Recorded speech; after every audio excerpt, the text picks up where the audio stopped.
रहे थे और गुस्सा कर रहे थे। बोले अब नहीं आऊंगा आपके पास। बैठ गए हो, ईंट के ऊपर खड़े हो गए हो, इतने सारे अपने आगे जो है धर्मशास्त्र के मर्मज्ञ लगा दिए हैं, वे सब जात पात देख करके दर्शन कराते हैं। खड़े रहो, बने रहो महाराज अपने रूप में, हम तो नहीं आएंगे आपका। अरे कुछ करने थोड़ी आया था, कुछ मांगने थोड़ी आया था, अपने खेत के बढ़िया फल लेकर के आपका भोग लगाने आया था। इतने में ही श्याम सुंदर पीतांबरी पहने चलते हुए चोखो मेला के पास प्रत्यक्ष प्रकट होके आ गए और चोखो मेला के पास आकर के गले में गलमैया डाल करके बैठ गए। ए चोखा, नाम ही भगवान उसको चोखा बोलते। ए चोखा, तू इतना उदास क्यों हो रहा है? बोले उदास? इतना पिटवाया हमको, हाथ पांव सब तोड़ ताड़ दिए हमारे, और अब मेरे घर आ गए हो, मेरे गले में गलवैया डाल करके बैठे हो।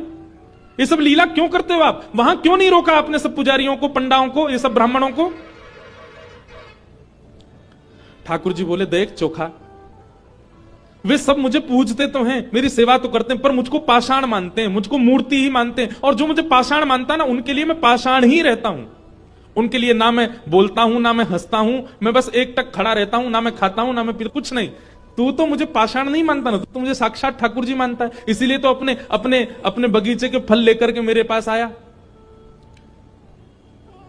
वहां बहुसंख्यक पाषाण मानने वाले लोग हैं, इसलिए मैं उनके सामने बोला नहीं। एकांत में जब तू आ गया तो मैं तेरे पास आ गया।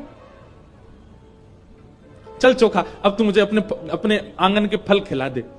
अपने हाथों से सुंदर छिलका उतार उतार करके श्री पंडरीनाथ भगवान को अपने हाथ से खिला रहा है चोखो मेला। भगवान ने 2-3 केला पाए, और 2-3 केला पाने के बाद में भगवान बोले ए चोखा सुन, अब मत खिला, अब बाकी के जितने बच्चे हैं ये सब मेरी पीतांबरी में बांध दे।